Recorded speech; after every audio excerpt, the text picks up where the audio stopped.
These are two cases that the board selected, one from India and one from France. Both of them show teachers in school settings who are hitting children in classrooms, so inflicting corporal punishment, physical abuse on children. And this was recorded by the users and posted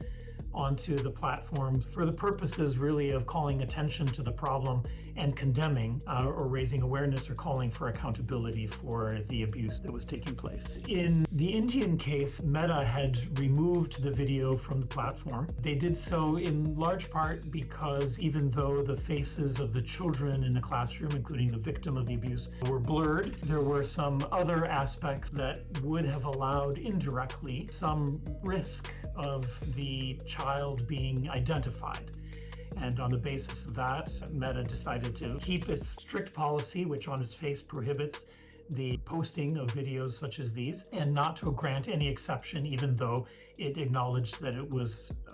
posted for the purposes of raising awareness and condemnation. So it didn't regard it as what it called newsworthy enough to make an exception for this. In the French case, by contrast, what Meta did was to decide ultimately to leave the video up, and did so in part because it granted a newsworthiness exemption on the basis of, first of all, the child not being identifiable and not even fewer risk of an indirect or functional identification,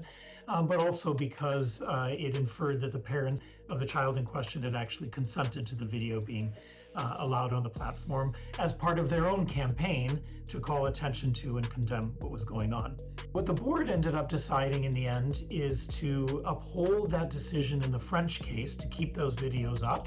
and to overturn the decision in the Indian case. In other words, to say that Meta shouldn't take it down and should continue to allow that to remain up. And in both cases, what the board decided that they had in common was, first of all, on the one hand, that we didn't think that the risk of identifying the children was great enough to have the dignity and privacy concerns of the children, which we did take into account, override everything else. And on the other hand, we acknowledged that there was an extremely high degree of public interest and importance to these videos and these events being known and capable of being disseminated exactly for the purposes of being able to advocate on behalf of children and children's rights and against child abuse in school settings. The principal recommendation that the board makes in this case is that Meta should change its public-facing policy regarding child sexual exploitation,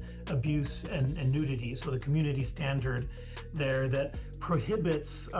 also non-sexual child abuse, as in this case, from being displayed on the platforms. And we're recommending that that be changed to incorporate a specific public exception that allows that content to be posted and to be shared when it is done so explicitly with the intent of raising awareness,